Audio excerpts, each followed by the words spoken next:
The conversations you dismiss as meaningless may be deciding who remembers you when an opportunity appears. Imagine two people attending the same professional event. They have similar experience, similar intelligence, similar ambition. The first person arrives, checks their phone, listens politely to the speakers, and leaves without embarrassing themselves. The second person arrives and starts a brief conversation with someone standing alone near the coffee table. Nothing extraordinary is said. They talk about the overcrowded room, the surprisingly good coffee, the speaker who somehow managed to turn a 10-minute presentation into 30 minutes. They laugh. A week later, that stranger remembers the conversation and sends a message. "I enjoyed talking with you. We're building a new team, and I think you should meet the person leading it." To the first person, this looks like luck. But it wasn't luck. The opportunity did not begin when the job was mentioned. It began during a conversation that appeared to have no purpose. That is what most people misunderstand about small talk. They think it is an exchange of unimportant information. It isn't. Small talk is how human beings quietly answer three important questions. Do I feel comfortable around you? Do you understand social signals? Would I want to speak with you again? Those questions are being answered long before anyone discusses business, friendship, trust, or opportunity. Consider another situation. You enter an elevator and realize that the person standing beside you is the director of another department. You have seen her before, but you have never spoken. For the next 20 seconds, you have two choices. You can look at your phone and protect yourself from an awkward interaction. Or you can say something. Most people understand the second option, but then make the mistake of forcing a conversation. Busy day? Yes. Terrible weather? It is. The conversation dies, and now both people are even more aware of the silence. This is why many people conclude that they are bad at small talk. But the problem was not a lack of charisma. The problem was that the conversation gave the other person nowhere to go.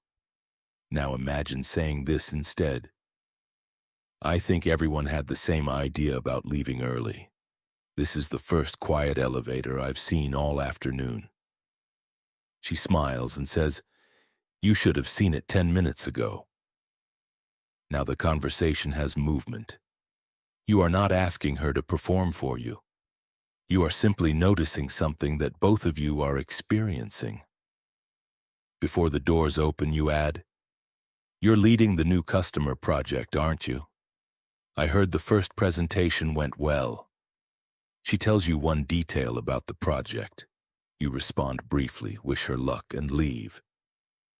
That conversation may last less than 30 seconds. You did not ask for anything. You did not try to impress her. But the next time your name appears in an email or a meeting, you are no longer completely anonymous. You have become a familiar person, and familiarity changes how people receive you. This does not mean that every stranger is secretly holding the key to your future. It means that opportunity often travels through people. And people rarely begin with important conversations. They begin with safe ones. Before someone recommends you, invites you, trusts you, hires you, or introduces you to someone else, they usually need a reason to feel comfortable with you. Small talk creates that reason. But there is another mistake that can ruin it. Imagine meeting someone at a friend's birthday dinner. You want to be friendly, so you begin asking questions. What do you do? Where do you live? How do you know the host? How long have you worked there? Every question is normal, but together they feel like an interview. The other person answers politely, but the conversation begins to feel like work. Good conversation is not built by continuously extracting information. It is built through small exchanges. Ask something, but offer something too. Instead of saying, "How do you know the host?" try, "How do you know the host? We worked together years ago, but somehow he still invites me to things." Now you have given the other person two ways to respond. They can answer the question, or they can react to what you shared. This is one of the simplest differences between an interrogation and a conversation. An interrogation moves in one direction. A conversation gives something back. You can remember this with 3 words: notice, offer, open. First, notice something you genuinely share: the room, the situation, the weight, the event, the experience happening around you. Second, offer a small observation, opinion, or piece of yourself, not your life story, just enough to make the interaction human. Third, leave an opening that the other person can choose to enter. Suppose you are waiting for a meeting to begin. You could say, "Do you know when this starts?" That question has a short answer.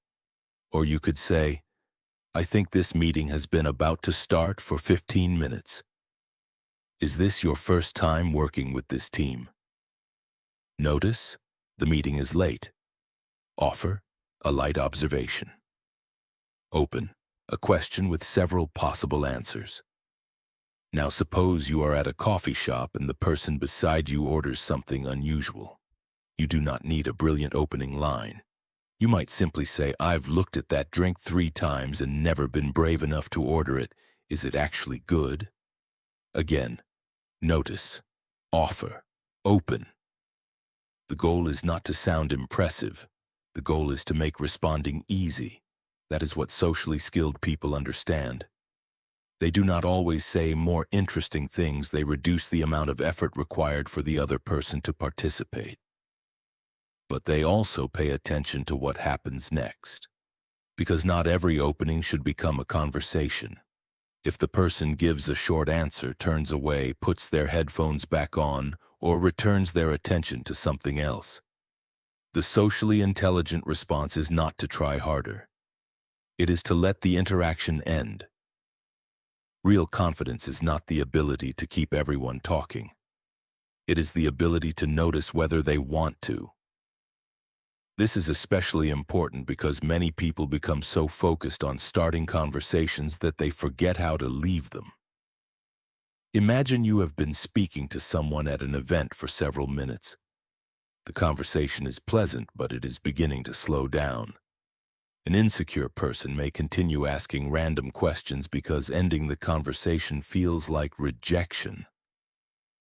But a socially confident person can say, "It was good talking with you.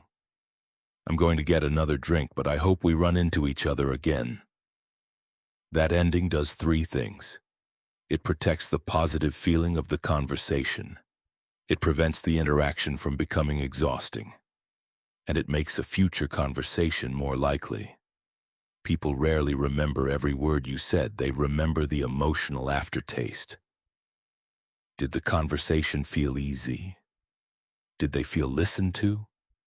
Did you know when to speak and when to stop? That emotional memory is often more powerful than the information exchanged.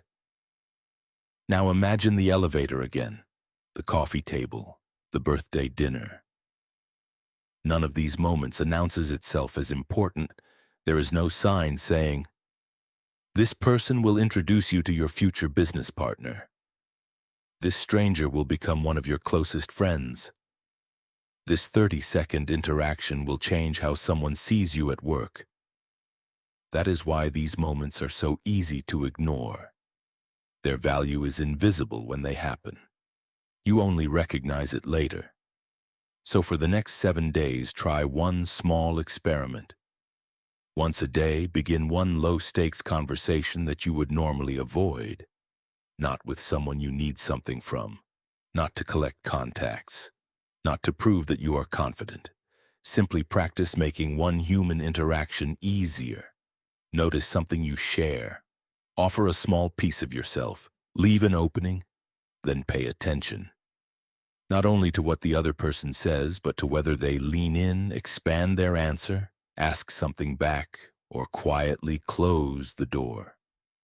That is how social intelligence develops. Not by memorizing clever lines, by learning to notice people. If this video